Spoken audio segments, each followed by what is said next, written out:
Hi students, welcome to Turbo Machines. So we are studying the first module of Turbo Machines, the introduction part and thermodynamic changes. So in this today I am going to start a dimensional analysis. Already we have seen around 5 videos on the introduction part and up to now. So now in this video I'm going to start this dimensional analysis.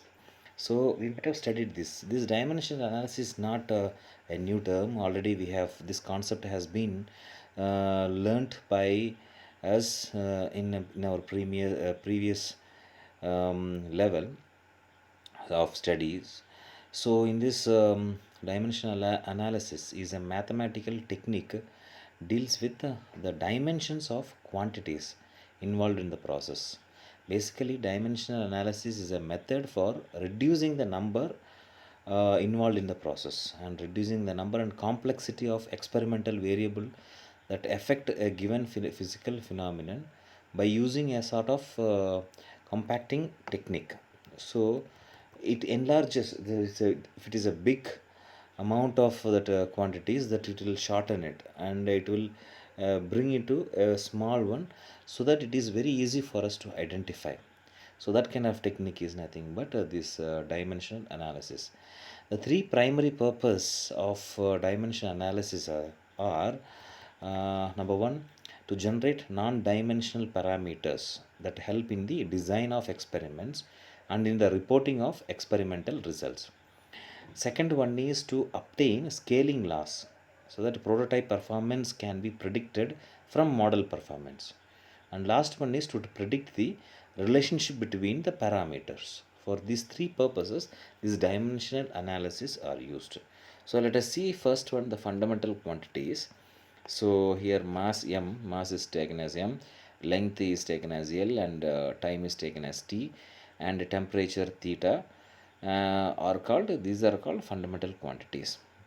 Since there is no direct relation between these quantities, there are seven basic quantities in physics, namely mass, length, time, current, temperature, and luminous intensity, and amount of a substance.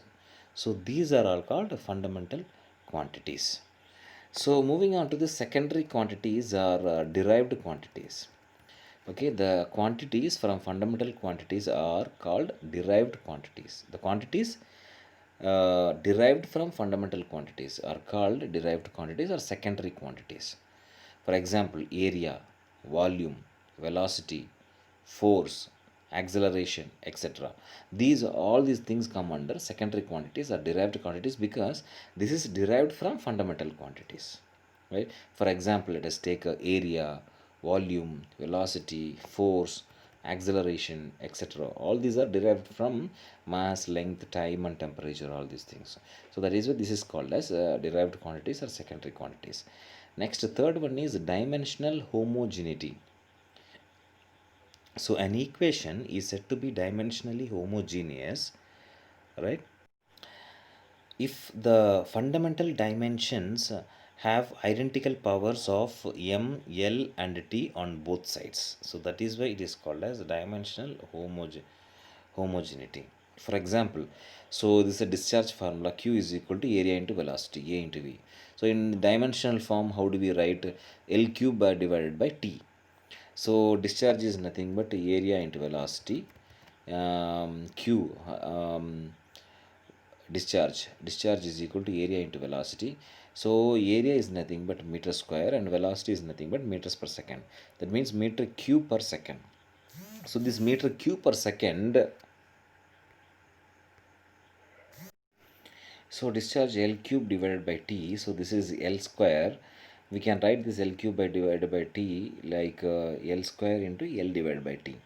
So this area is nothing but L square and velocity is equal to L by T. So L cube divided by T. So this is the dimensional homogeneities. So these are about different dimensional analysis. And moving on to this Buckingham's pi theorem. So Buckingham's pi theorem already, so you might have studied in fluid mechanics. This topic will appear in fluid mechanics, Buckingham's pi theorem. So this theorem states that if there are n variables in a dimensionally homogeneous equation, and if these variables contain m fundamental dimensions such as m, l, t, so mass, length, time, then they may be grouped into non-dimensional independent pi terms. So this is nothing but Buckingham's theorem.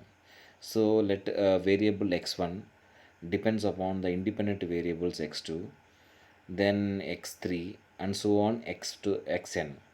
The functional equations may be written as, so x1 is equal to f of x2, x3, and so on xn. So this is grouped in one particular equation, right? So the above equation can also be written as, so function of x1, x2, x3, and so on xn is equal to constant. So this is considered as constant. C is equal to constant if f is some function. So in the above equation, there are n variables are there.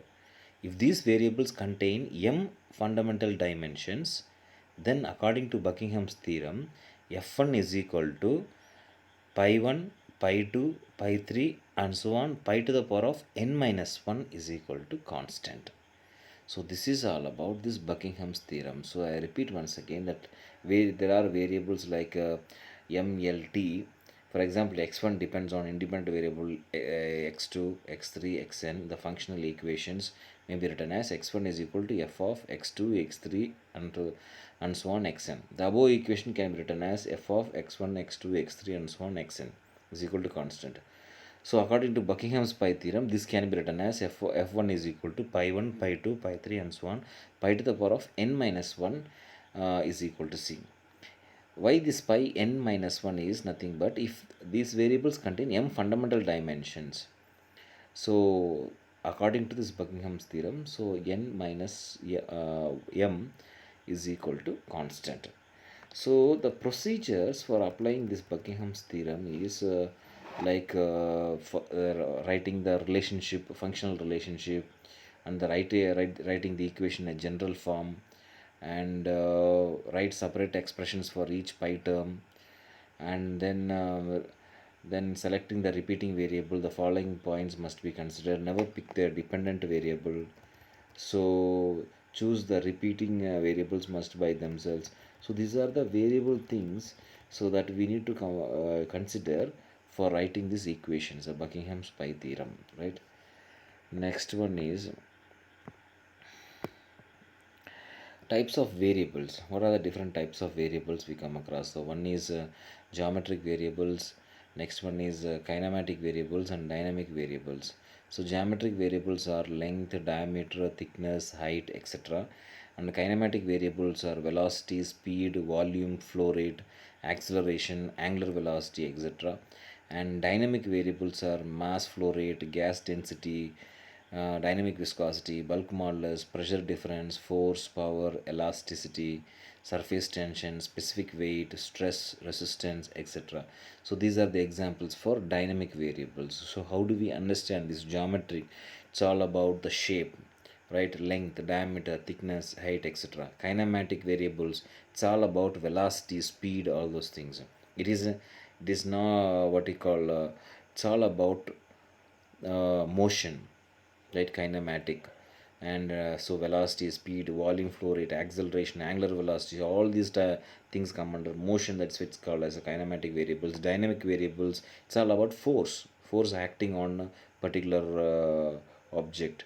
So mass, flow rate, gas density, dynamic viscosity, bulk modulus, pressure difference, force, power, elasticity, surface tension, specific weight, stress, resistance, and etc. So all these come under these dynamic variables. Okay, and this for power generating turbo machines, the performance of a machine is referred to a power developed P, work done W, pressure ratio P1 by P2, efficiency, which depend on independent variables. For power absorbing machines, the performance is referred to the discharge Q, enthalpy rise, pressure ratio, efficiency which depend on independent variables. So these are the different types of variables that we come across. Okay, so in this video, so what and all we have seen, the first we have seen the dimensional analysis consists of fundamental quantities, secondary quantities, dimensional homogeneity, and then Buckingham's pi theorem, and then types of variables, geometric variables, kinematic variables, dynamic variables, right? So these are the things that we have covered. Okay, thank you.